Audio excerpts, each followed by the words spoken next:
বড় ছেলে 5 লক্ষ টাকা খরচ করে একটা ঠাকুরের মন্দির বানালো। অন্যদিকে বৃদ্ধ মাকে বাড়ি থেকে অনেক দূরে 4x4 ফুটের একটা ঝুপড়ি ঘর করে সেখানেই ফেলে আসলো। কখনো মুড়ি বা কখনো টিউবওয়েলের জল কিংবা কেউ যদি দয়া করে কিছু খেতে দেয় সেটাই খেয়ে বেঁচে আছেন জীবনের শেষ সময়ে আসা এই বৃদ্ধ মা। পশ্চিমবঙ্গের জনপ্রিয় কন্টেন্ট ক্রিয়েটর খুশির ভান্ডার বাপ্পা এই কাহিনীটা যখন তুলে ধরেন, দেখতে দেখতে কোথাও আমাদেরও চোখে জল ঝরে।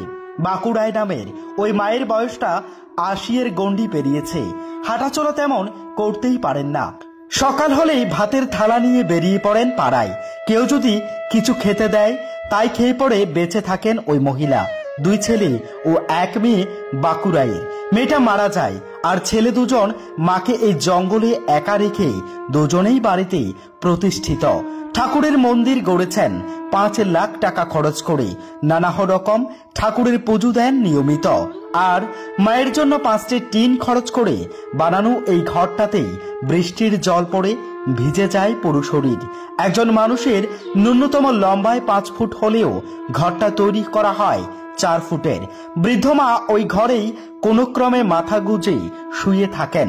ইঁদুরের মাটি ভর্তি ঘরটাতে দম বন্ধ হয়ে যাবে যে কোনো সুস্থ মানুষের, কিন্তু বিধাতার নিয়তিতে ওই মায়ের সন্তানরাই মাকে জায়গা দিয়েছেন 4 হাতের এই ঘরটাতে।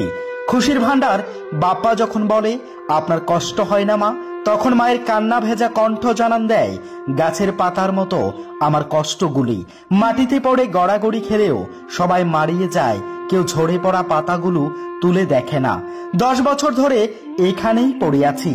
অ্যাক্সিডেন্টে হাতটাও আমার ভেঙে যায়। বয়সের ভারে ঠিকঠাক মতো ভিক্ষেটাও করতে পারি না।